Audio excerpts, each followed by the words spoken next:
Hello everyone, hope সবাই খুব ভালো আছেন। আমিও ভালো আছি। Welcome back. আবার একটা নতুন রেসিপি নিয়ে এসেছি আপনাদের সামনে। সেটা হলো ভেজ পোলাও বা পনির পোলাও। খেতে এটা খুব ভালো হয়েছিল আর দেখতেও দারুণ হয়েছিল। তো এটা কীভাবে বানালাম সেটাই শেয়ার করব।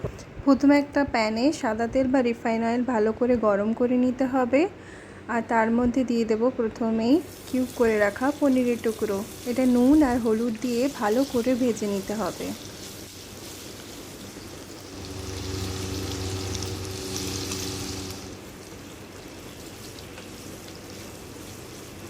পনিরটা যখন একটু লাল লাল হয়ে আসবে তখনই বুঝতে হবে যে পনিরটা ভাজা হয়ে গেছে। ব্যাস, পনির ভাজা হয়ে গেলে এটাকে তুলে একটা প্লেটের মধ্যে রেখে দেব। তারপরে স্টেপ হলো ওই সাদা তেলে একটুখানি ঘি দিয়ে ভালো করে গরম করে নিতে হবে। ঘিটা মেল্ট হয়ে যাবার পর ওর মধ্যে দিয়ে দেবো কিছুটা কিউমিন সিডস আর একটা সিনামন স্টিক দিয়ে ভালো করে এটাকে তেলের সাথে ভাজতে হবে। ভাজা হয়ে গেলেই দিয়ে দেব পেঁয়াজটাকেও এদের সাথে ভালো করে ভেজে নিতে হবে। পেঁয়াজটা যখন লাল লাল হয়ে আসবে তখন এর মধ্যে দিয়ে দেব কিছুটা গাজর বা ক্যারট কুচি। এটাকেও এই সব কিছুর সাথে ভালো করে ভাজতে হবে।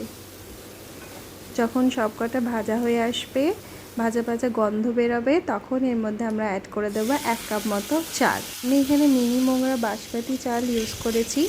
1 কাপ চালটাকে ভালো করে এর সাথে ভেজে এর মধ্যে 2 কাপ পরিমাণ জল দিয়ে দেবো। আমি নিয়মই হলো যতটা চাল তার ডবল জল দিয়ে ভালো করে মিশিয়ে ভেজে রাখা পনিরগুলো দিয়ে আর একটুখানি নুন দিয়ে ঢেকে দেবো। ব্যাস 10 মিনিটের জন্য ঢাকা দিয়ে খুলে দেখুন, রেডি আমাদের ভেজ পোলাও বা পনির পোলাও। খেতে এটা দারুণ, দেখতেও দারুণ। উপর থেকে একটু কোরিয়ান্ডার লিভস দিয়ে দিলেই আরও সুন্দর লাগে। এটা ভিডিওটা যদি ভালো লাগে তাহলে লাইক, কমেন্ট অ্যান্ড শেয়ার করে দেবেন। Thank you for watching. দেখা হবে পরের ভিডিওতে।